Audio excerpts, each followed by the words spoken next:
Hi, I'm John Keegan. I head up digital security for the Department of Work and Pensions. We've been on about a 4-year journey really, building out a internal cybersecurity capability, a team. We've grown to around about 70 people now around that sort of team, and we've got all sorts of people from entry level, where we've brought in apprentices and people retraining in cyber from other careers, all the way through to hands-on penetration testing and vulnerability management expertise and experts around how we build secure by design controls into everything that we do. We're now at a point that, particularly because of the global cyber threat, that we really need to expand that capability. So we're looking to recruit around about 40 people. And we're looking for a range of different experiences, a range of different roles, from entry-level delivery people, business analysts that understand security, all the way through to some top-end expertise. So this will be a range of delivery, it'll be a range of hands-on, but very much a case of looking at risk, looking at controls, and an active doing role. You know, security is about secure by design and secure by default. Key part of it though is managing the risk and understanding the controls. And at that point, I'll introduce Laura. Thanks, John. So I'm Laura Wright and I'm a cybersecurity risk manager and I work in digital security under John. Brilliant, thanks Laura. So we've got a few questions to ask each other today. So first up, Laura, can you tell us about your background and how you ended up working in cybersecurity? So that's quite an interesting question, John. I didn't think I'd ever be in cybersecurity. Sure. Because I started off in the army as a Royal Military Police, so travelled the world and did all things soldiering. Yeah, exciting. Yeah, it was exciting. Eventually I thought, I need a new career. I want to live a normal life, normal in inverted commas. So I applied for almost like a training apprenticeship through an external company, and that's how I ended up at DWP in information security, and then that has led me down a natural path to cybersecurity. Brilliant. How you found sort of picking up skills in the job, getting training courses around that? How you found the department in sort of helping you be successful in role?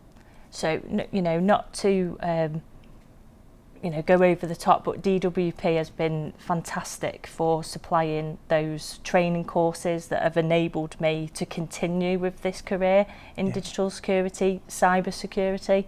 I've attended, courses every year, multiple courses, and each one of those courses has helped me understand my job that little bit more.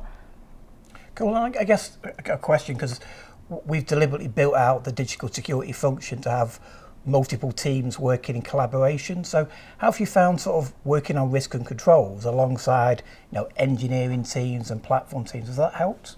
It has helped, because I think a few years ago all these teams were in silos, and I can hand on heart say I didn't really understand the responsibilities or the outputs of all these different teams. So working the way we do now in digital security, it really has had a benefit.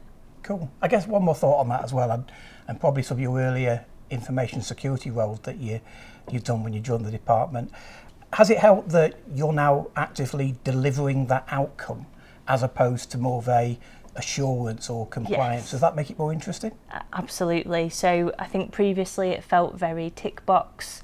You didn't really see an end, or now I feel proud when I come to the end of something. It's not quite the end and it'll never be the end, but I can see something tangible and valuable from this way of working.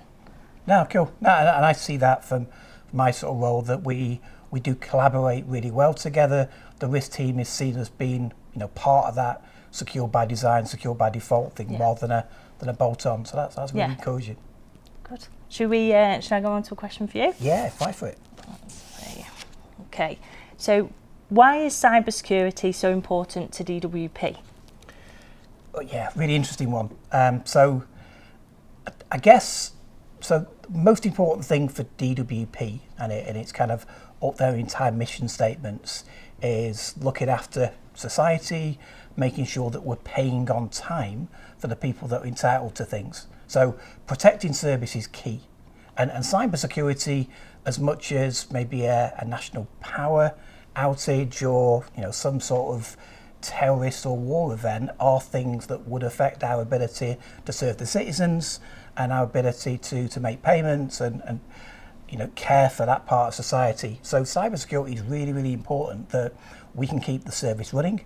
It's also really important because we pay best part of £250 billion, £244 billion a year. So really important that we protect that so that we've got the funds that we can actually pay those out to the people that sort of need it. And I guess from my point of view as well, security in the past, and particularly cybersecurity, it was seen as like an add-on. Yeah. You might install a firewall on a thing, you might check a few logs. With the global threat across the piece and the fact that everything from any country is accessible to where we are, we've got to build those controls in as part of our whole software design life cycle. We've got to build that in by design and have controls by default. So really important for serving the citizen and really important for protecting our payments. Would you say it's also important because we are a data-driven organisation? We have data at the heart, so it needs protecting. Yeah, absolutely. So in the same ways that we need to make sure that we're paying people the right amount of money for the benefit or the pension they get, we need to make sure that that's accurate. And that kind of means that from a data point of view, we've got data on anyone living in the UK that's ever been paid, anyone that's paid national insurance point of view, and pretty much from cradle to grave across that. So that information asset is really rich to criminal enterprises or potentially even nation states. So protecting that data is absolutely critical. Yeah, agreed. Do you want to ask me another question? Yeah, let's go for it. Next one. Right. So, Laura, what are the different roles within cybersecurity and how do they work together?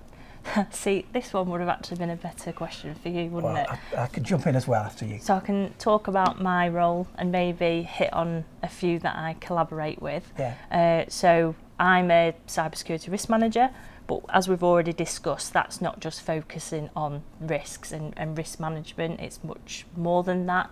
So it's almost taking a project, and be that a system or a service, from discovery all the way through to go live and then living with it while it is live. And that's checking, do they have the baseline controls in place that we feel are required to satisfy security requirements. Beyond the control assessment that we conduct, we would then identify if there are any risks through lack of controls or a lack of coverage, security coverage. And then we manage those risks, but that's where it doesn't stop. That's where we help the PDUs, we help the teams to maybe implement some compensating controls or just do things differently. Yeah. And then manage those risks with the risk owner, but always working for the risk owner. So all of those things that I've just mentioned mean that I have to collaborate with our security architects that you have in this function as well. Yeah. We've got testing teams, offensive security, but I think you can go into more detail on that, vulnerability management, and then the monitoring side of things. So the security monitoring and incident team.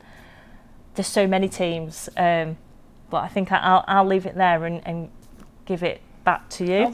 I'll build on a couple of bits there. So I'll pick up on the PDUs, which is our product development unit. So that's our application teams. So I think the way that we're organised in DWP Digital is that we're core security team, and there's application team that do the application development. And typically we follow a software development lifecycle for that. I think our teams play in is that very much involved in that initial assessment from a secure by design, so architecture, design, but then also moving into engineering. So we've got roles around secure development, secure engineering. We've built a lot of controls around preventing things going live from a CI/CD pipeline, a continuous integration, continuous deployment pipeline, unless they've got certain controls built in. Yeah. So engineering within that software development side of things is a really important part. And then as we kind of move through that life cycle into those services moving into production, we've got delivery roles to understand how we deliver tooling and services and controls. And then, Laura, as you mentioned, vulnerability management's a really important area. And it tends to be that we found that vulnerability management is quite a good entry level for people to get experience and skills. As you know, we've got best part of 500 digital services, and that takes a while to understand the technologies. So vulnerability is a really good one of understanding, have we got an exposure on this vulnerability? What's the threat? What's the controls in your space, really, from a risk point of view? And then how we might detect if something is looking to exploit those things as well. And that leads into a lot of the monitoring tools that we've got in place, and how we might understand those things if we can't protect by default. And I guess probably the other one that plays into some of the control space that you work into is we do a lot of testing of our controls. So offensive testing, red team, penetration team, but we also do the blue. So making sure that if someone's trying to expose that thing, that we can actually capture that from a detect point of view. And then we've got the playbooks to actually execute to protect against those. So I think it's kind of what's quite unique around the way I think we built our teams around security and around digital is that we cover all that defense in depth approach and all the roles around that. And pretty much all that's delivered in-house with our own capability. So yeah, really interesting set of roles across that. And I guess for anyone that is interested in it, we typically brought people in through entry level into that vulnerability space and then rotated them and moved those into more engineering or more risk-based roles or more delivery. So there's a lot of career pathways once you're into that as well. You're absolutely not stuck in one area. You can move around and expand your knowledge, I suppose. Yeah, absolutely. I guess one thing that's probably worth a call out as well that we've done is we've done a lot of work with the government security profession. So a profession across all of UK government from a cyber point of view as well. And a lot of the job roles that we've created are based on templates that they've got. So our penetration testing, your role as a cybersecurity risk manager, some of our engineering roles across that. And also that helps not only from a career pathway point of view, but we can go through certifications with the UK Cyber Council. And it also means that the skills people develop are really transferable both into other departments, but also across industry as well. Yeah, it's good. Is it my turn Your now? turn for the question. What is the biggest misconception about cybersecurity in government? I think probably the biggest one for me, Laura, is that you need to be that absolute expert, deep technical, hands-on. I've used the word geek and I use the word affectionately because I've been a geek since, well, forever. I'm quite passionate about that because I still like hands-on and doing stuff and knowing how things work. But that's only one extreme, I think, within the cyber roles. We need people who are motivated, we need talent, we need people that can think methodically around stuff, who can communicate around it. So there are very specialist technical roles, but there's also delivery, analyst roles, and also we've done quite a lot of work, as you know, with apprentices in your own team, where we brought people in from a level 4 apprenticeship scheme, literally leaving school and train them up. And also with the Security Academy stuff that I mentioned, we brought people in who had no previous background in cyber security, and we built those skills up and layered those. And I guess, I suppose, just to make it a bit personal with me, is that I'm doing a dedicated cyber role now, leading digital security in the department. And I've kind of done security for 30 odd years in different roles, but I've been a solutions architect, domain architect, network architects and solution engineers. My technical background's largely in Windows, Linux, network engineering. So security's always been part of that. And I think that's part of it as well, is that cybersecurity now is so embedded in different roles there's a natural career progression between, IT and cyber and back again, and wider delivery parts as well. So I do think it makes it really exciting. And I guess probably the other thing for me is that, roles in cyber are always going to be there. Yes. I think that's probably one of the certainties that we've got, because there's always going to be criminals or adversaries trying to exploit things across that. So I do think it gives quite a nice sort of career pathway around that. Yeah. I think a misconception is as well that security is, can be done for you, when really it's not an add-on, as you talked about before. It's embedded, and it's everybody's responsibility, isn't it? So no matter what role you do. Yeah, absolutely. I guess one other thought really, and it sort of plays into, I think, these roles that we're going to be recruiting for the next couple of months, is that diversity, both in diversity of thinking, diversity of personalities, and of people, whether it's a gender or nationality, is really important. Because again, to counter the criminals, the adversaries that are out there, we need people who can think differently and bounce different ideas across that. And I think that's no more true that we need that diversity in cyber than some other areas. I think it's absolutely vital that we do get that diversity, and I think we're getting there with that diversity and that sort of spread of different experiences. Definitely.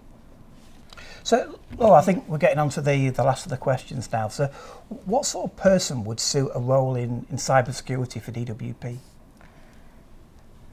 Well, I don't think there's a tick list, of if you tick these boxes, then you're suited for a role in cybersecurity in DWP. But I think there's some qualities, that you could have that would suit this role. Yeah. So, thinkers, quite wild thinkers, really. People that are excited to try new things, get involved in things. People that will dig for more information. Yeah, inquisitive. Almost like not accepting the first answer and just being inquisitive, like you said, just to get that more information. Not taking, the first answer verbatim. Yeah. People that aren't afraid to just try their idea. If you've got an idea and it's not wild, then try it. Yeah, there's so many things that you could have as a quality in a person that would suit this role. Yeah, and I think so as well. I think we've got quite a wide range of roles, from very deep technical specialists through to the kind of risk role that you do, through to engineering side of things there. So there's a lot of breadth there. I think as well, and you've probably seen it in your experience, is that it is a great environment to learn. Yeah. So people will help you contribute to stuff. You can go and shadow people in different teams across that. And I think as well, we've got quite a complex estate, probably one of the most complex estates in Italy, in Europe, with code running benefits that was written 4 decades ago in COBOL. We're running it on more modern platforms now, but it's still literally the same levels of code that was 4 decades old, through to ultra modern things running latest pensions and the likes of universal credit. So I think that makes it quite interesting, and that means that people that are inquisitive, that want to learn new technologies, that have got slightly different ways of thinking across that. And I touched on it previously with some of the other stuff. We've been actively encouraging neurodiversity, because actually we need people that can think and have got slightly different ways of looking at things, that can unpick a problem and can contribute to those things. Because the bad guys that are out there, the criminals, the adversaries that are out there, they're going to be using whatever techniques they can. So having that breadth of people is really important, and hopefully it means that we can get people in that are really keen, really encouraged, and really want to give something back. Brilliant. Well, it's been wonderful to chat again today. And you. Thank you.